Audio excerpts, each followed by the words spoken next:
Bien, bonjour à tous. Je vais essayer de vous présenter en quoi la Renaissance est un véritable renouveau artistique et intellectuel, vraiment quelque chose qui est en rupture avec le Moyen Âge.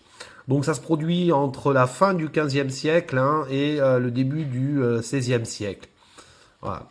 Donc pour travailler sur cette révolution artistique, il faut vraiment pas avoir peur des mots.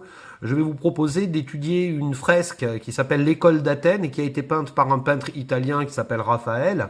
Il a fallu 3 ans pour réaliser cette œuvre-là. Alors il faut comprendre ce que c'est qu'une fresque. Une fresque, avant toute chose, c'est une peinture qui est faite sur un mur. C'est pas peint sur du bois, c'est pas peint sur une toile. On peut pas appeler ça un tableau. C'est quelque chose qui est peint sur un mur.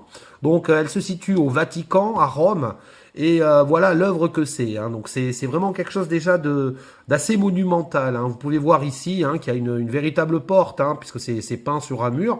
Donc l'auteur s'est appuyé sur ce qu'il y avait. Je sais pas si on voit mon doigt ici, peut-être qu'on le voit ou pas, c'est pas très grave. Prenons conscience des dimensions. De façon horizontale, elle mesure 7,70 m. Je crois qu'on voit pas très bien là, ma hauteur. Voilà, ici c'est peut-être un petit peu mieux. Elle mesure 7,70 m. Alors comprenez que quand on se retrouve en salle, ma salle à moi, elle fait à peu près 6,90 m. Donc il faudrait ouvrir la porte du couloir et puis traverser pour avoir la totalité de cette fresque-là. Sur la hauteur, on est sur une hauteur de 4,40 m. Ma salle fait 3,90 m. Donc déjà, on peut prendre conscience de cette monumentalité. N'ayons pas peur des mots, encore une fois. Bien. Alors, vous ne notez pas les titres parce que ma trace écrite sera sans doute différente. Je vais vous l'envoyer de toute façon en format PDF. Par contre, ce qui est important, c'est ça. L'école d'Athènes de Raphaël, c'est une œuvre qui est en totale rupture avec l'art du Moyen-Âge. On ne peint pas à la Renaissance comme on peignait au Moyen-Âge. Et ça, c'est essentiel de le comprendre. Donc moi je vais m'amuser à comparer, si vous voulez en quelque sorte, cette œuvre-là qui est typique de la Renaissance avec une œuvre que j'aime tout autant d'ailleurs, qui est une œuvre là, une enluminure, vous savez c'est ce que l'on retrouve sur ces livres du Moyen-Âge, qui est elle typique du Moyen-Âge.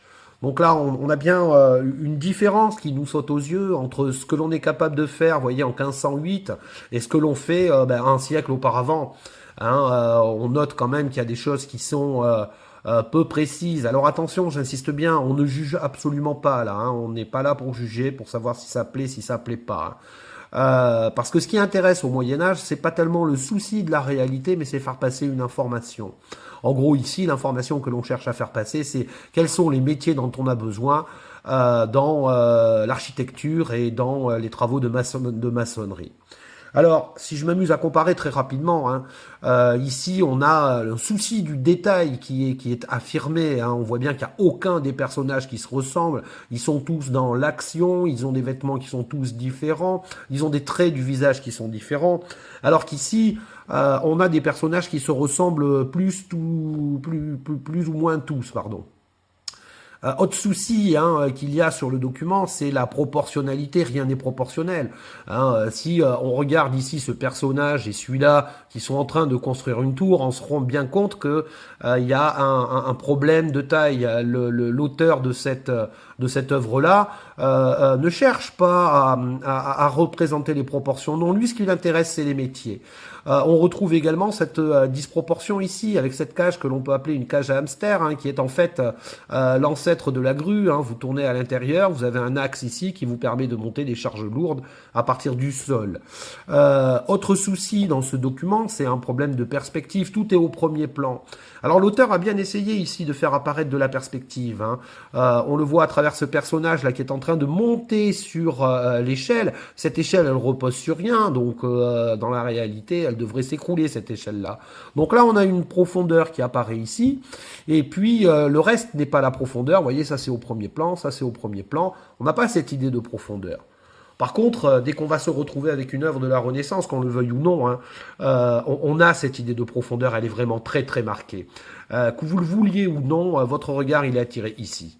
Il est attiré ici, il est attiré au centre de la scène parce que Raphaël utilise des procédés que l'on découvre à la Renaissance pour amener le regard à se concentrer en un endroit très précis. Alors, comment fait-il?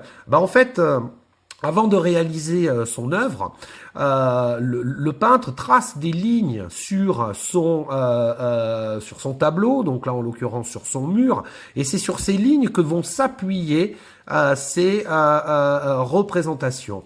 Regardez, ici on peut prendre le sol, hein, regardez le damier ici, hein, suit profondément et ces lignes-là se rejoignent en un point que l'on appelle le point de fuite. Hein. C'est lui qui amène notre regard à se concentrer sur l'action ici. Hein. On pourrait travailler aussi encore sur d'autres lignes. Hein. Si j'avais le temps, là, je pourrais vous faire les lignes qui sont là. Elles arrivent ici. La ligne qui est là, elle arrive au centre. On pourrait reprendre ici la ligne qui est là. Elle arrive tout au même endroit. C'est ce qu'on appelle la perspective. Et on découvre ça à la Renaissance. Bien.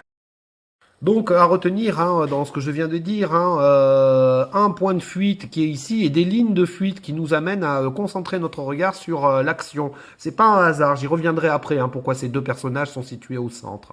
Après, les peintres de la Renaissance sont très très très attachés à quelque chose, la symétrie.